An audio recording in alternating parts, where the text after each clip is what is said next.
Hi everyone, and welcome back to Odyssey Recaps Below the Surface Edition. Just a reminder that if you'd like a shorter, shallower, and slightly sassier recap, just head on over to my Just the Tea recaps. But for now, let's dive in. Today we are recapping Chapter 5, titled by Emily Wilson as From the Goddess to the Storm. We open Chapter 5 on Mount Olympus as the gods sit down for council. Athena is worried about Odysseus and Telemachus. She makes a plea to the gods and to Zeus in particular, arguing that Odysseus was a kind and just ruler who does not deserve this fate. Zeus tells her that she needs to use all her skill to ensure that Telemachus gets home safely and that Odysseus returns to Ithaca and slaughters the suitors. He then directs his son, Hermes, the messenger god, to go and tell Calypso that she needs to let Odysseus leave her island now.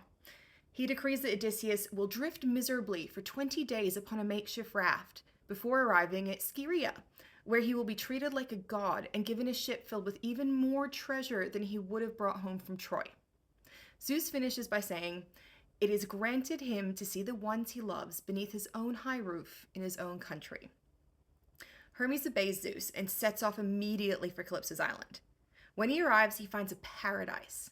The island is described as stunningly beautiful, full of flowers and birds, smelling of pine and citrus, with clear streams and bunches of grapes growing around the cave Calypso lives in. The impression we are left with is that this island is a place of ease, splendor, and beauty. Calypso herself is also beautiful, has a fantastic singing voice, and spends her time weaving with a golden shuttle. Luxury and the ideals of Greek beauty and femininity round out this snapshot of paradise. Hermes is amazed and gazed around in wonder and joy, at sights to please even a god. But the next stanza reads, "But Hermes did not find Odysseus, since he was sitting by the shore as usual, sobbing in grief and pain. His heart was breaking. In tears he stared across the fruitless sea." Odysseus cannot see or appreciate the beauty of this paradise, or the goddess who lives in it. All he can see is what he does not have, his home and his family. No amount of luxury or ease can make him forget who he has left behind.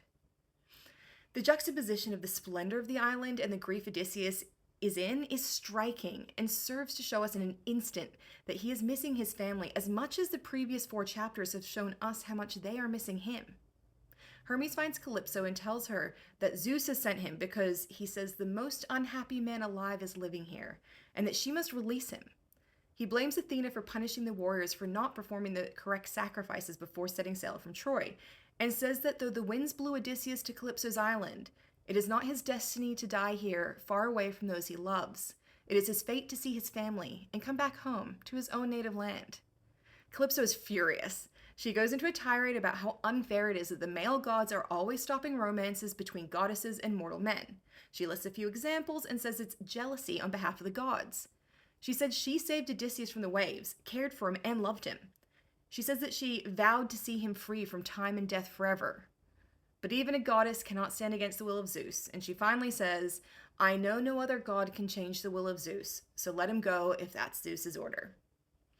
Hermes advises Calypso to send Odysseus on his way immediately to avoid the wrath of Zeus, and leaves. Calypso goes to find Odysseus. I'm going to read you the next bit out loud. She goes, "She found him on the shore. His eyes were always tearful. He wept sweet life away, in longing to go back home, since she no longer pleased him. He had no choice. He spent his nights with her inside her hollow cave, not wanting her, though she still wanted him. By day he sat out on the rocky beach, in tears and grief, staring in heartbreak at the fruitless sea." It's worth noting that the hypocrisy Calypso spoke of in the double standards between the love affairs of gods and goddesses is mirrored here in the offhand way Odysseus' affair with Calypso is mentioned as opposed to the lengths Penelope is going to remain faithful to a husband everyone thinks is dead. Emily Wilson goes into more detail about this in her introduction, and she talks about the sexual double standards by which Odysseus' infidelities are treated as normal, and Penelope's 20-year sexual loyalty is seen by certain characters within the poem, such as the dead Agamemnon, as the centerpiece of her moral worth. I'm happy to go into this more if you want to talk about. I'm happy to do a larger discussion on this topic, so just let me know in the comments if you want more. But for now, back to the recap. Calypso tells Odysseus to build a raft and that she will give him food, water, wine, and clothes, and also provide him with a magical wind to blow him safely home. Odysseus is understandably suspicious and says he will not get on the raft and set off across open seas without her swearing an oath that it's not some kind of trick. Calypso swears an oath in the river Styx that she won't plot more pain for him and that he can really go home. They head back to her cave to have a meal, and Calypso tried once more to persuade him to stay. She tells him that he will be glutted with suffering before he reaches home, and that if he stays, she can make him immortal, and though he might miss Penelope, Penelope could never compare to a goddess such as herself. Odysseus is careful in his reply and tactfully tells her that she's right, of course. His mortal wife could never measure up to her, but he still needs to go back to her no matter the suffering coming his way. He says he's used to pain now and will endure more to get home. Then they go and have one more night of passion together, which I do think kind of undercuts his message, but also he is still a prisoner and can't leave without her help, so let's just get this man off the island.